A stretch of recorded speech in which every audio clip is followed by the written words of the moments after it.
Hello everyone, and welcome to the very first episode of The Circuit, your source for tech and gaming news from around the net. I'm your host, Justin Pack. Starting us off, Apple recently held a press conference in San Francisco that held some new surprises. But one thing that wasn't much of a surprise was the inevitable announcement of the iPhone 7, because there will always be new iPhones. Generally, the phone will be of a similar size to the iPhone 6 with a 4.7-inch touchscreen, but has a few new features. The phone will no longer have a physical home button, but instead there'll be a static touch-sensitive area on the phone with adjustable haptic feedback.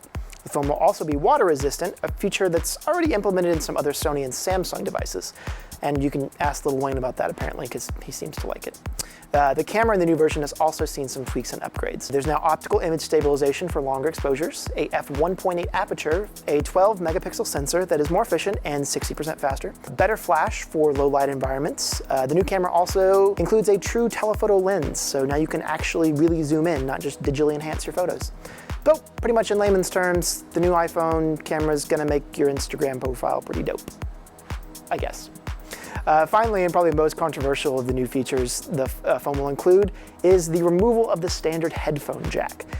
This means that now to connect headphones to your iPhone, you will have to use a Lightning connection. So either special headphones that use that connection, or you'll have to use an adapter to adapt from Lightning to the 1/8 headphone jack connection. Luckily, Apple has included this adapter in the box, but right now they're really pushing their new wireless earbuds that retail at $159. I'm sure I would lose those immediately. So there's probably a few people that are upset about this headphone thing. I'm kind of on the fence about it, but yeah. One of the biggest surprises that came out of this press conference actually came from a company you might not expect to be at Apple's press conference at all. That would be Nintendo.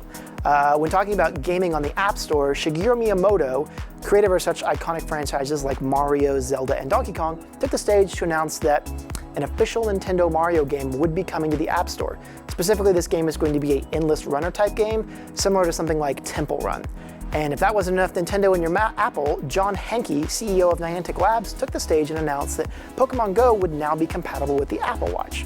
That's right, so now you can walk around looking like a doofus, staring at your wrist instead of staring at your phone, but you're still gonna look like a doofus. So, Hanke said that Pokemon Go has been downloaded more than 500 million times, and trainers have walked more than 4.6 billion kilometers.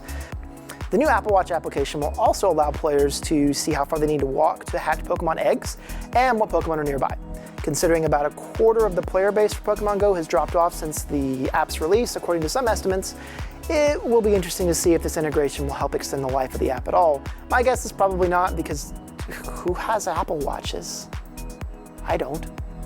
Well, speaking of tech that nobody has, Apple also announced a new version of the Apple Watch, the Apple Watch Series 2. This new device will launch September 16th and will cost $369.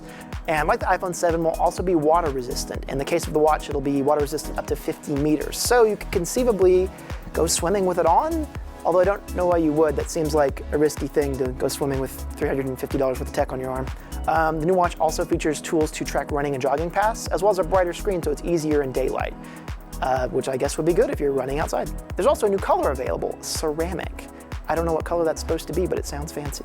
There'll also be a new special version available in collaboration with Nike, and it will be designed specifically for runners. That version will have a silicon band and will feature options to go directly to the running app from the face of the watch. So now you can let everyone around you know not only do you run, you have expendable income.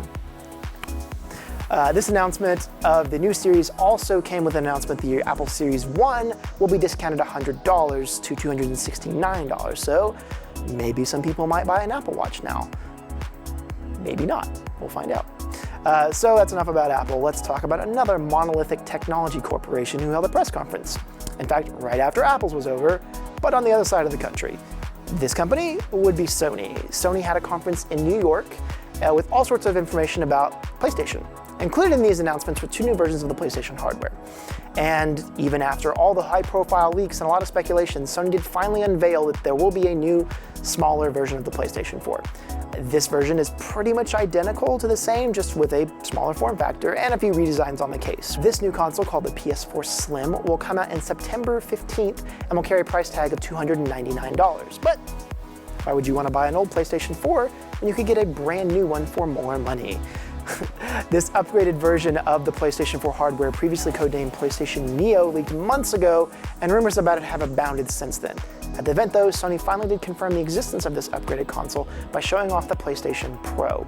This upgraded console will feature faster processor, better graphical capabilities, and a larger 1TB hard drive, as well as the ability to support 4K resolution. With supporting better resolutions and better processing times, some games will also get an overall graphical boost in their visuals. The new version of the PlayStation Pro, will not replace the PlayStation 4, but is intended to run alongside the base model. So rather than replacing the model, Sony is really targeting hardcore gamers who want better graphical fidelity. The PlayStation Pro will be available November 10th for $399. Should be interesting to see how these new console options do in the market commercially in the coming months. Are consumers willing to pay for a slightly better PlayStation 4 when there's a smaller, less expensive one already on the market? Is the graphical fidelity worth paying the extra money for? We'll see. Microsoft also apparently thinks this might be the way things are going as well.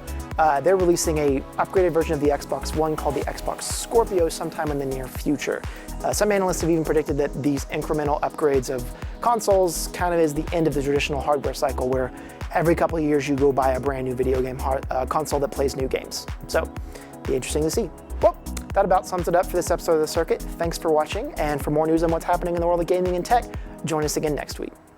The new Apple Watch application also will allow players to see how far they need to watch to.